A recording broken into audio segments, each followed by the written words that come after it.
महाराज पैदल चलकर क्यों आ रहे हैं? हाँ? और घोड़े के ऊपर कौन बैठा है? देखूं तो महाराज पैदल, अवश्य ही कोई विशिष्ट अतिथि होंगे।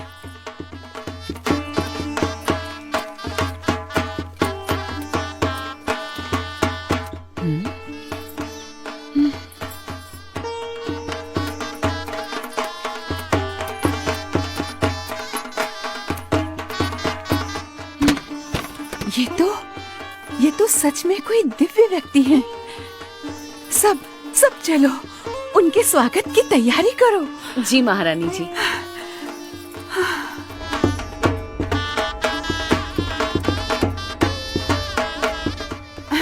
और सुनो, राजकुमारी ईला और सुशीला को भी बुला लो। जरूर महारानी जी।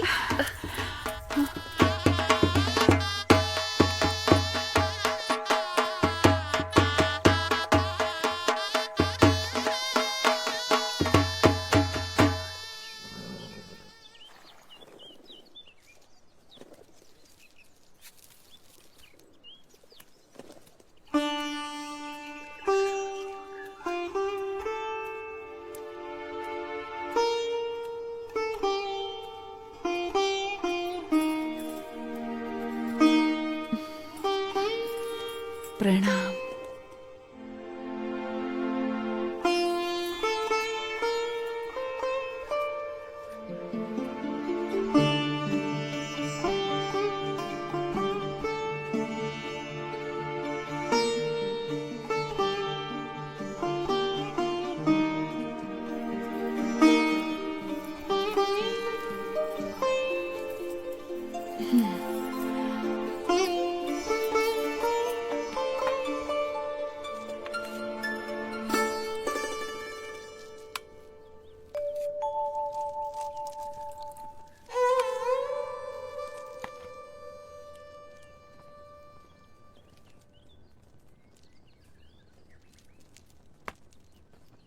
वर्णी जी, हमारे राजा धर्म पालन के आग्रही है और उसके फलस्वरूप उनके ऊपर ईश्वर की इतनी कृपा है कि उन्हें इतनी प्रतिष्ठा, इतना मान सम्मान, इतनी धन दौलत, इतना वैभव, ऐसा श्रेष्ठ भोजन, सब कुछ प्राप्त है।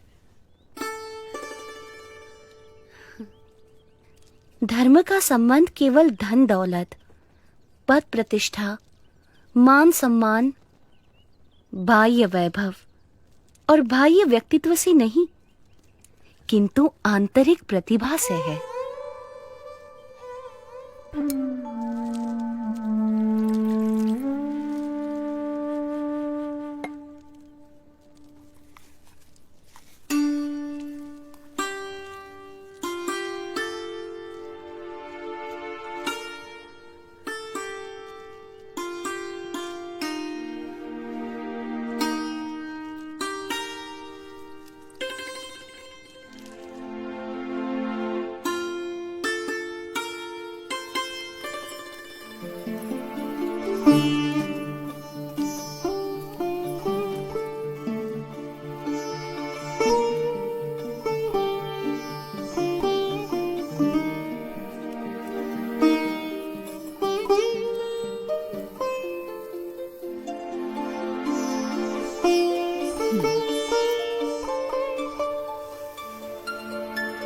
प्रभु, हमारा कोई पुत्र नहीं है, उस बात से मैं चिंतित रहती थी, पर अब आपके आने से मेरे पुत्र की कमी पूरी हो गई।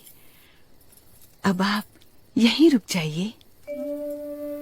आपके पूर्व जन्मों के संस्कार हैं और आपका भक्ति भाव भी है, इसीलिए मैं यहाँ आया हूँ। और आपकी तरह और कई मुमुक्षुओं को भी मुझे मिलना है।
मन ही मन में बड़ा मुस्कुरा रही हो। क्या सोच रही हो? सोच रही हूँ नीलकंठ वर्णी कितने महान व्यक्ति हैं, सरल जीवन और उच्च विचार। और हमारी ईला और सुशीला भी कितने भक्तिभाव से उनकी सेवा में जुड़ गई हैं।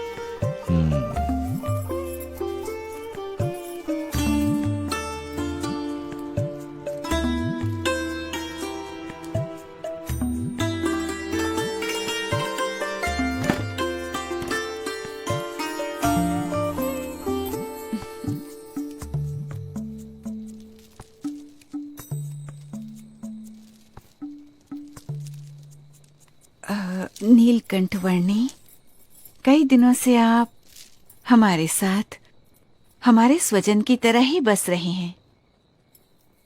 और केवल हम ही नहीं, पर यहाँ छोटा बड़ा हर कोई आपको अपना स्वजन समझने लगा है। सभी को आपसे लगाव हो गया है।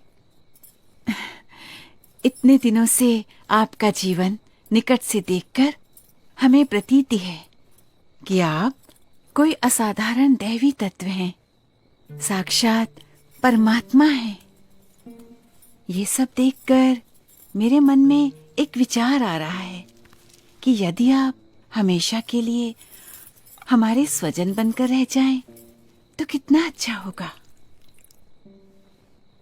यदि समझ में आए तो मैं तो हमेशा के लिए सबका स्वजन हूँ, एक सच्चे स्वजन की तरह हमेशा सबके साथ ही रहता हूँ। अब हमारी अपेक्षा है कि हम ये सब कुछ त्याग कर आपके चरणों में न्यौछावर करके मोक्ष के काम में ध्यान दें। और हमारी सारी धन दौलत, हमारी सारी संपत्ति, हमारा राज्य और ईला और सुशीला को भी आपको सौंप दें। हमारी पुत्रियों से ब्याह करके हमारा सब कुछ स्वीकार कर लीजिए नीलकंठ।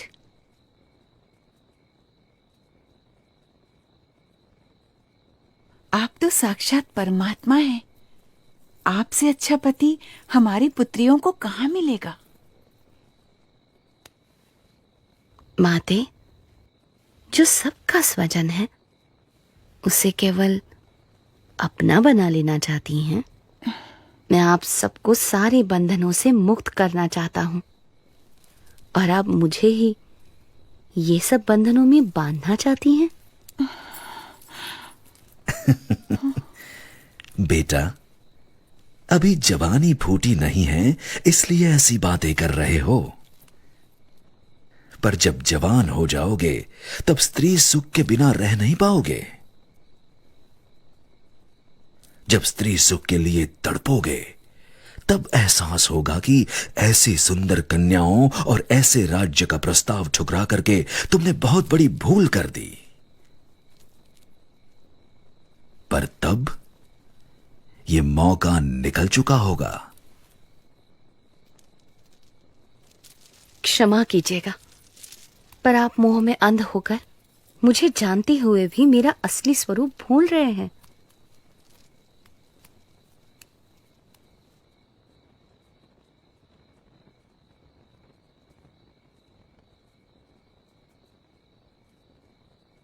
यही तो माया का प्रभाव है कि जो परमात्मा की उपस्थिति में भी आपको परमात्मा का सुख लेने नहीं देता है, और ऊपर से साक्षात परमात्मा में भी माया का भाव लाकर रख देता है।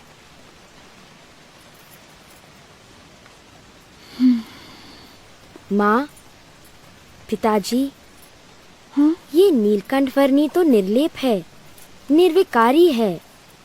ये सब मोह माया से परम सुख के दाता स्वयं परमात्मा हैं।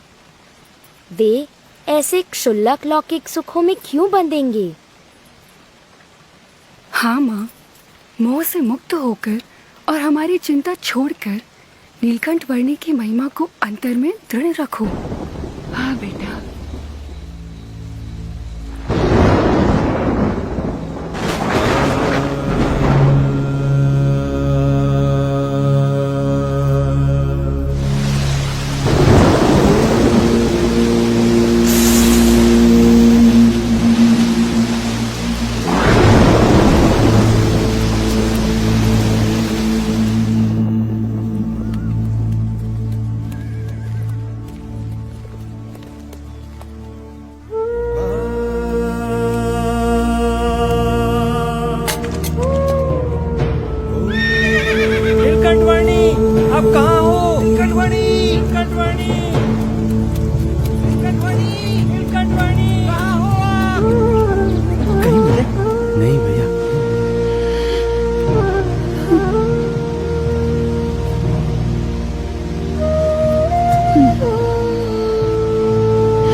सुबह से लेकर अब तक हमने नीलकंठ वर्णी को हर दिशा में ढूंढा, पर वो कहीं नहीं मिले।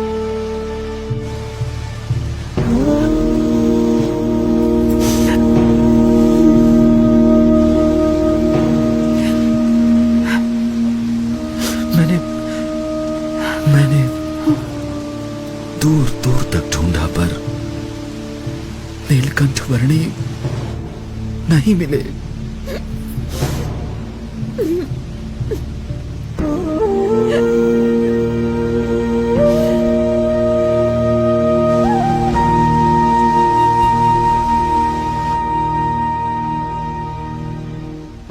माँ, वे चले तो गए हैं, पर हमें सच्ची समझ देकर गए हैं, हमारा कल्याण करके गए हैं। उन्होंने कहा था ना कि उन्हें तो अभी अनेक मनुष्यों का कल्याण करना है।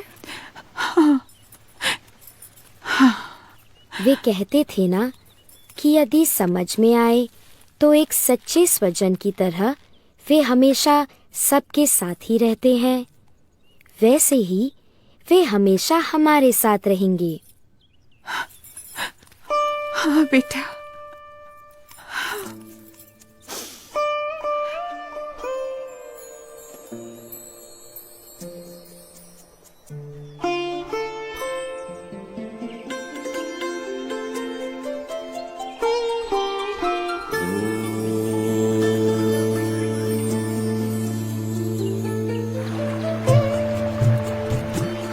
हर एक को हर बंधन से मुक्त करके परम कल्याण के मार्ग पर प्रेरित करने के लिए जिनकी ये कल्याण यात्रा थी, वो नीलकंठ वर्णी किसी भी प्रकार के मायिक बंधनों में बंधकर कैसे रह सकते थे। अपनी कल्याण यात्रा को अविरत रखते हुए नीलकंठ वर्णी बढ़ चले वंशीपुर से